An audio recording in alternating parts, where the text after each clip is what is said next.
friends!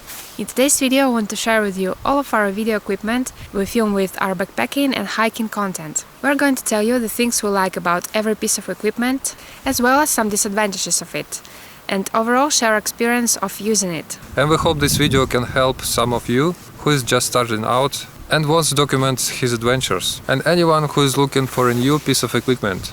So here you can see all of equipment we used to film with. These are three of our main cameras and some accessories like a remote control, aqua box, setup for shoulder strap, selfie stick and little tripod. As you can see, all the cameras that we use are the Sony cameras. It just happened to be like that. It is known for one of the best quality for video shooting, and we really could appreciate it while using them. And before we start, we wanted to point out that we won't do the full reviews of the cameras, of course, that you can easily find on a bunch of other review channels on YouTube, but we'll rather talk about our own experience using it and filming our travel and adventure videos. So the first camera we're going to talk about is the camera we purchased first, and it's the Sony AX53. When we were just starting out, more than 2.5 years ago, we've been looking for a camera that could be multifunctional and could cover all the basic needs of a newbie videographer. And we're still thinking that it was one of the best purchases. We like this camera in the first place because it has the ability to 20x optical zoom, and for us it means that we can easily capture all the nature details and spot animals at a great distance, while still having decent quality and not carrying huge professional video camera with us. It's quite compact for the zoom it has, and that is one of the main reasons why we love it so much and won't exchange it for any other camera for now. There is simply no other alternative camera on the market right now. Secondly, we also love it for its 5-axis steady shot stabilization, and we believe it one of the best on the market. And when you're hiking and walking, it's super important. Usually with other camera you need to use Steadicam in order to have quite similar stabilization. And for us it means carry extra weight, which is unacceptable. Also there is many other things that we like about it. Like for example, the grip is very solid and much more convenient to us than any DSLR or point and shoot for video. Picture quality and brightness is very good as well. Its viewfinder is great, especially for capturing the small details and detailed focus, especially on the sunny days, it's important. And it holds the battery quite well for a long time. It holds up to 3 hours when we film in Full HD format. And finally, the materials it is made of are very sturdy, and after 2.5 years that we've been using it, nothing has been broken. Now talking about disadvantages, our main concern about it is that it's not waterproof. It can be damaged even by the drops of water or small rain. We noticed that in the morning when we're sleeping in a tent and humidity enters inside and it starts to make weird sounds. First we thought it was the end of his life, but then we realized that it's gone away after some time on the sun. It dries up, but then it repeats again on next morning. So we understand that this camera definitely wasn't thought for wilderness and difficult weather conditions like rain, humidity, changes in temperatures, etc.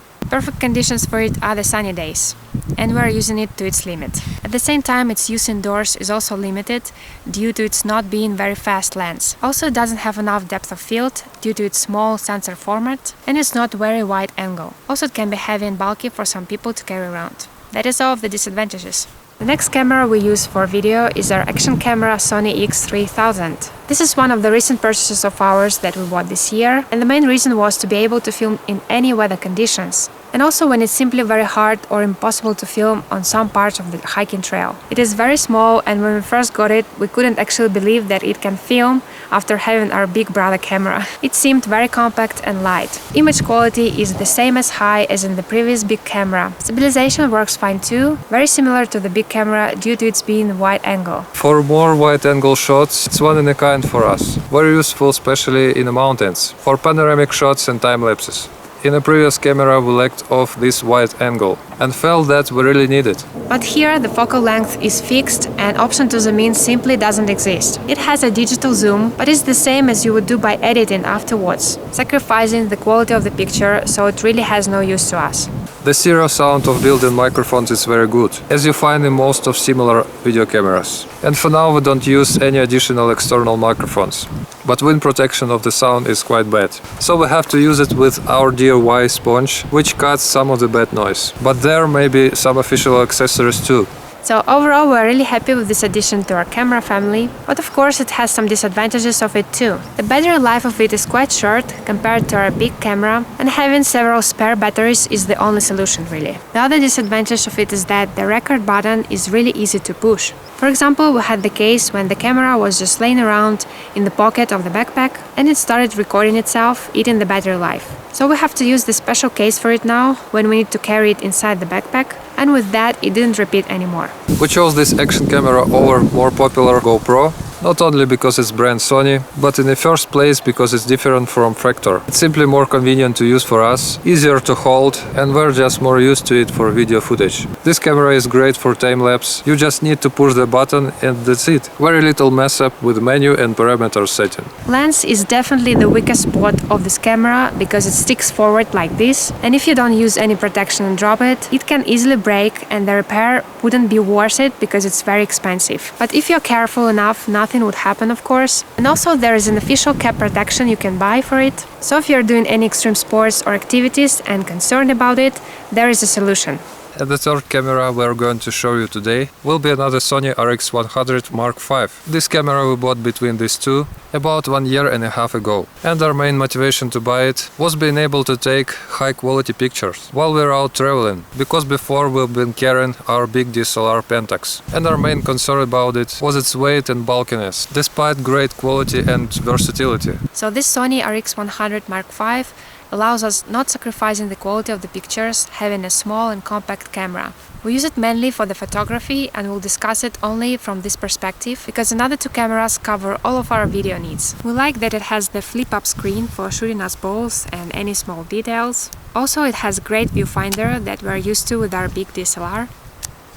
It has fast autofocus, which we like, and it's quite versatile, even though the focal length is only 24 to 70 mm, equivalent to full frame. We still managed to take all sorts of pictures with it, starting from landscapes and selfies to some close-up shots of flowers and insects at 24 mm. And sensor is not too small. It has very light aperture of 1.8. We realize that for a video in low light conditions, it will perform much better than our big Sony AX53, but we almost never shoot in such conditions. So for us it's just a nice feature to have. So for us there are no really obvious disadvantages in this camera for the crop factor it is and for the purposes we use it for.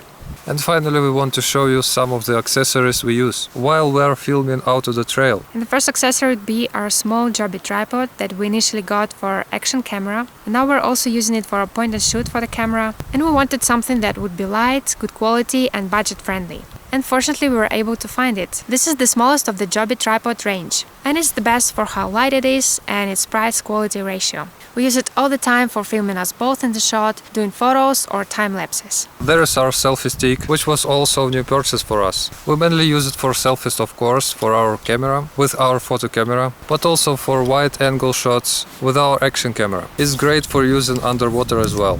Then we have our remote control that provides us a connection between all of our Sony cameras. Very useful to have when filming long talking videos like this one, and also being able to see yourself in this little screen. Also, we use it for some photos. It's waterproof and has a Wi-Fi connection, and the distance you can use it is limited to several meters. Here is our aqua box that was bought in a set with our action camera. We haven't used it that much, to be honest with you, but when we could snorkel at the seaside or in some lakes, we've been using it quite a lot. We could appreciate the ability to film underwater and a great quality. We plan on using it more the next season. And the last piece is our setup for the shoulder strap, again for the action camera. We use it not very often, mainly when we're hiking through some challenging terrains and simply can't hold the camera in our hands. Also when the weather is extreme and when we're too tired to film. And thanks to the setup, even in the most difficult conditions, we can still film everything.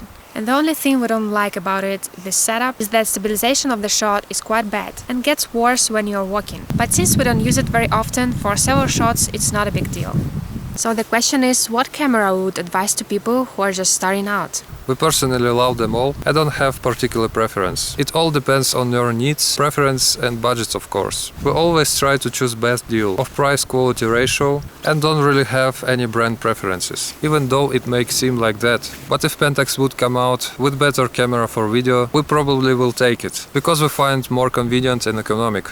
And talking about drones, we were considering it some time ago, but it's simply not efficient enough for us, as it doesn't hold the battery well and it adds quite a bit of extra weight to carry. So at the moment, we don't plan to purchase it. For now, we are happy with the camera set we have. We think it works very well for us. But it may change in the future, of course. And with that being said, we want to end this video, and we hope it was useful and interesting to you, as well as could clarify some of your questions. We really hope it may help any of you in the choice of the first camera, or if you are thinking to change some of your equipment. Let us know about that in the comments. And also we are curious to know what camera do you use and like. Give this video a like if you like to see more videos like this in the future. And subscribe to our channel, of course, in order not to miss it. We say goodbye for now, and until next time. Bye!